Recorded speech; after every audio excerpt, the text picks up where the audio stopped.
मैं क्यों किसी की भी बात नहीं मानता? मुझे किसी की भी राय क्यों अच्छी नहीं लगती? मुझे किसी की भी बात अच्छी नहीं लगती। मैं क्यों किसी के भी बर्थडे पे नहीं जाता? मैं क्यों किसी की भी शादी में भी नहीं जाता? क्यों? यार ये सब तो चलो ठीक है, बताएंगे, इस बारे में भी सारी बातें बताएंगे, पर मैं क्यों? जो ये शब्द है ना, मैं क्यों, तुमने कभी खुद से ये सवाल करा? कभी भी लाइफ में नहीं करा ना? कोई बात नहीं। पता है, जैसा तुम सब लोगों को दिखाया जाता है ना, जैसा तुम सब लोगों को नॉर्मल करके दिखाया जाता है ना कि भाई ये ऐसे होता है और ये ऐसा ही है, तो वो उनके नज़रिए से तो सही है, पर तुम्हारे नज़रिए से वो गलत है। पर तुम्हारे नज़रिए से कभी कुछ देख ही नहीं पाते। तुम्हारी आंखें पता नहीं क्यों बंद कर लेते हो, मुझे समझ में नहीं आती ये बात। क्यों तुम्हारे दिमाग से कभी सोच ही नहीं पाते कि तुम्हारे लिए क्या सही है, प्रैक्टिकली तुम्हारे लिए सही क्या है। कुछ कुछ तो तुम्हारा खुद का क्राइटेरिया सेट करो कि भैया यहाँ से यहाँ तक तो मेरे लिए सही है, इससे आगे मैं नहीं बढ़ सकता। तुम्हारी कोई बाउंड्रीज ही नहीं है। तुम्हारा दोस्त कहता है भाई फ्री है क्या, यहाँ चलना है, तुम उठ के चल देते हो। तुम्हारे घर पे शादी का कार्ड आता है, तुम देखते हो गार्डन तुम्हारे घर से कितनी दूर है, तुम देखते हो गार्डन की कैसी कैसी फोटोज़ है, क्या होगा मेन्यू में। ओहो, इतने बड़े लोगों की शादी है, अरे इनके तो प्रोग्राम बहुत ज़्यादा अच्छे होंगे, ये तो बहुत पैसे वाले लोग हैं, यहाँ तो खाने को बहुत तरह तरह के आइटम होंगे। फिर तुम देखते हो अपनी एक और कॉपी उठा के कि भैया इन्होंने कितना नेत्रा डाला, इसने कितना पैसा डाला, इसने तो भैया 1100 डाले थे, मैं 1100 डालूंगा। क्यों, मतलब ऐसा क्या, मतलब समझ में नहीं आ रहा मुझे यार। मतलब इतनी छोटी सोच हो गई है लोगों की। खैर आज से नहीं, बहुत पहले से थी। तो मैं क्या बताना चाह रहा हूँ आपको, मैं यही बताना चाह रहा हूँ कि तुम्हारे नज़रिए से चीज़ों को देखो भैया। पॉज लगाओ एक बार के लिए, रुक के सोचो कि तुम्हारी खुद की भी तो कुछ प्रायोरिटीज़ होंगी, या तुम्हें खुद से प्यार ही नहीं है। तुम्हें अपनी मम्मी का पूरा कहना मानना है, मम्माज बॉय बनना है, तुमको तुम्हारे पापा का कहना मानना है ना? तुमको अच्छा पति भी बनना है, तुमको अच्छा बेटा बनना है, तुमको अच्छा बाप बनना है, लेकिन साला तुम्हारे हिस्से में क्या आया? समझे? ओ, समझ में आ गया। तुम तो जॉब भी शायद कर रहे होगे ना, तुम तो पैसा कमा रहे होगे। तो भैया एक बात याद रखना, boys are nothing without money. पैसों के बिना पुरुष पुरुष है ही नहीं भैया। पुरुष छोड़ो, तुम्हारी भाषा में मर्द मर्द नहीं है। आदमी की सुंदरता होती है पैसा, औरत की सुंदरता होता है उसका शक्ल। औरत की शक्ल अच्छी तो औरत अच्छी है, बात ही ख़त्म हो गई। चाहे वो गरीब हो चाहे अमीर हो, नो मैटर, शक्ल अच्छी है उसकी, पर्सनैलिटी अच्छी है भैया।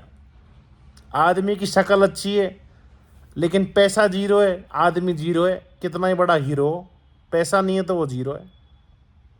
तो भैया boys are nothing without money, पहली चीज़ तो ये गांठ बांध लो। दूसरी चीज़, डिपेंडेंसी ख़त्म कर दो अपने जीवन से भैया। पापा पैसे देंगे तो ये काम होगा, मम्मी बोलेगी तो ये काम होगा, वाइफ बोलेगी तो ये काम होगा, नहीं। तुम खुद की प्रायोरिटी सेट करो ना भाई। तुम खुद के डिसीजन खुद लो। तुम्हें सुनना ही नहीं है, किसी को नहीं समझना भाई। नो, तुम्हारा खुद का जीवन है भाई ये। अब तुम्हें माँ बाप बोलेंगे कि तू 9 महीने का था, हमने तुझे पेट में रखा, 9 महीने हमने तुझे पाला। तो सभी पालते हैं यार। पहली बात तो ये कि किसने बोला था बच्चा पैदा करने को भाई? अब खुद का पैदा हो गया तो तुम ही तो पालोगे, तुम्हारा पड़ोसी तो वो बच्चा पालेगा नहीं, वो बच्चा तुम खुद पालोगे। सही कह रहा हूँ ना? और फिर तुम उस बच्चे को पालते हो, और लड़का होता है तो तुम उससे अलग एक्सपेक्टेशंस कर लेते हो, लड़की होती है तुम उससे अलग उम्मीदें लगा लेते हो भैया। समझे हो? अब बच्चा तुमने पाला है तो तुम ही उसको करोगे यार, सारी चीज़ें हैं, रिस्पॉन्सिबिलिटीज़ हैं। अगर गली से कोई कुत्ता उठा के मैं लाता हूँ, किसी कुतिया का बच्चा मैं घर में लाता हूँ, उसको पालता हूँ बच्चे की तरह, और कल को बाहर किसी को काट आया तो भाई जिम्मेदारी तो मेरी है ना भाई, परवरिश तो मैंने दी, मैंने पाला है उसको, समझे। जन्म मैंने नहीं दिया, जन्म बहुत बड़ी चीज़ है एक, अपने आप में जो ऐसा हवा बना रखा है भाई, माँ बाप हमने पाला है, भगवान है, माँ बाप के चरणों में। भैया माँ बाप के चरणों में पहली बात तो दुनिया नहीं होती, माँ बाप के चरणों में चप्पल होती है, और वो सही समय पे पड़ जाए तो आदमी और औरत तो कोई भी सुधर जाता है। माँ बाप की चप्पल पड़नी चाहिए, माँ बाप के चरणों में मत झुको, उनकी चप्पल खा लो, आप सुधर जाओगे। मेरा मानना तो ये है भाई, ये बात है। खाम खाम है यार, सोसाइटी ने एक ऐसा मतलब ऐसा सिस्टम बना दिया है ना, बस समझ लो कि बहुत चूतियापा है यार। मेरे को तो मतलब मैं फ्रस्ट्रेट होता हूँ भाई, ये सब चीज़ सोच सोच के हैरान होता हूँ मैं। मेरा वीडियो बनाने का पर्पस भी ये था कि ऐसा थिंक, थोड़ा डिफरेंस सोचना शुरू करो भाई, थोड़े अलग बनो भाई।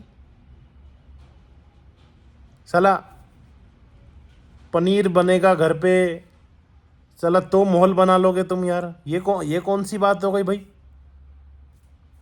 नॉन वेज खा रहे हैं, बिल्कुल भी नहीं खाना चाहिए, जीव जंतुओं को खा रहे हो तुम लोग यार, कमाल है। सोच में पड़ जाता हूँ यार, ये कैसा यूथ है, क्या मतलब समझ में नहीं आ रही मुझे तो, मैं किस टॉपिक पे क्या ही बोलूँ। कितनी सारी चीज़ें भाई बोलने को। अच्छा फिर बेटा हो गया तो भैया फिर वो 18 साल का होगा, फिर उसकी शादी भी की जाएगी, और बेटे की माँ को अलग ही दुख हो रहा है, बेटे की माँ अलग ही रो रही है। लड़की किसी और की वो लड़की लेकर आया है, चाहे तुम पसंद करके लाए चाहे वो पसंद करके लाया, लड़की अपने माँ बाप को छोड़ के आई है, वो गम नहीं है। पर मेरा बेटा मुझसे अलग हो गया साहब, दूसरे कमरे में सोएगा, उसका गम ज़्यादा खा रहा है इनको। पता नहीं ऐसा कौन सा गंदा कांड करेगा वो कमरे में सो के भाई, जो तुमको गम खा रहा है। हैं बच्चे के माँ बाप, तुम भी तो सोए थे जब भी तो वो हुआ था। ज़्यादा गंदा बोलेंगे तो साला हम गंदा कंटेंट बना रहे हैं भैया, हमने गंदी बात बोल दी कोई। मतलब तुम जितना ज़्यादा किसी को दबाओगे ना, अपने हाथ में एक काम करना, थोड़ी सी बजरी लेना, बजरी या मिट्टी, कोई भी ऐसा आइटम, मैदा जीरा कुछ भी लेना अपने हाथ में ना, मतलब ग्रेनुअल्स टाइप, ठीक है। ये मिट्टी ले लेना, बात ही ख़त्म करो, हथेली में रखना और उस मुट्ठी को ज़ोर से दबाना टाइटली। तो इन छोटे छोटे छेद तो दिख रहे ना, ये छेद, इनमें से वो मिट्टी निकल जाएगी। कहने का क्या तात्पर्य है, जैसे हथेली खोलोगे ना, मुट्ठी खोलोगे तो हथेली में थोड़ी सी तुम्हारी मिट्टी बचेगी, और जब मुट्ठी जब खोली नहीं थी, बंद खुली थी, उससे पहले पूरा हाथ भरा हुआ था। द थिंग इज़, जो मैं समझाना चाह रहा हूँ कि भैया आज़ादी दो, ये रोकना दबाना है ना, उसको उसके ऊपर डिपेंडेंस हो जाना, इमोशनली उसको टॉर्चर करना, ये हरेसमेंट करना, ये सब चीज़ें सही नहीं है भाई। लंबे समय के लिए ये चीज़ें बिल्कुल गलत है। लड़के की शादी हो गई तो यार ऑब्वियस सी बात है ना, अपनी वाइफ को अटेंशन देगा वो, उसके भरोसे आई है भाई, 7 फेरे लिए हैं। लेकिन नहीं, अटेंशन माँ को भी चाहिए, बाप को भी चाहिए, भाई को भी चाहिए, बहन को भी चाहिए, आस पड़ोस वालों को भी अटेंशन चाहिए, सबको दे। किस किस को देगा एक आदमी यार, हैं। चला नौकरी करेगा तो बॉस की सुनेगा, घर आएगा तो माँ बाप की सुनेगा, लुगाई का पत्ता साफ। अब मैं ये नहीं कह रहा कि मैं लुगाई के फेवर में हूँ ना, गलत बात, लेकिन उसकी जिम्मेदारी है यार, अटेंशन ग्रैब नहीं कर रही वो, पर जिम्मेदारी है तो निभानी तो उसको ही पड़ेगी ना यार। लुगाई के पेट में दर्द होगा तो ससुर जी थोड़ी गोली ला के खिलाएंगे, लाएगा तो उनका बेटा ही, अच्छा थोड़ी लगेगा यार। तो ये भेदभाव करो ख़त्म। बेटा था आपने पाल लिया, हो गया आपके पास ही है, लेकिन भैया वो शादी करके आ गया है, बच्चे से बड़ा हो गया, मर्द हो गया है वो, तो उसको भी अपनी ज़िंदगी जीने दो, उसको बच्चे पैदा करने दो, उसको भी आगे अपना परिवार बढ़ाने दो। माँ बापों हाथ जोड़ के विनती है भैया, जो तुम्हारे छोरे के पीछे पड़ जाते हो यार हाथ दे के, गलत है ये बात। लड़की आ गई तो भैया सास का अलग रुतबा चल रहा है आजकल, मैं देख रहा हूँ ना भैया। मैं तो बहू के कपड़े भी नहीं उतार के लाऊंगी छत पे जाके, मेरा ओहदा बड़ा है, मैं कैसे उतार लूँ ना। सुन रहा हूँ मैं यार, आसपास के ऐसे एरियो में, आसपास ही सुन रहा हूँ मैं ये बातें कि भैया मैं तो बहू से रखती हूँ डिस्टेंस नहीं।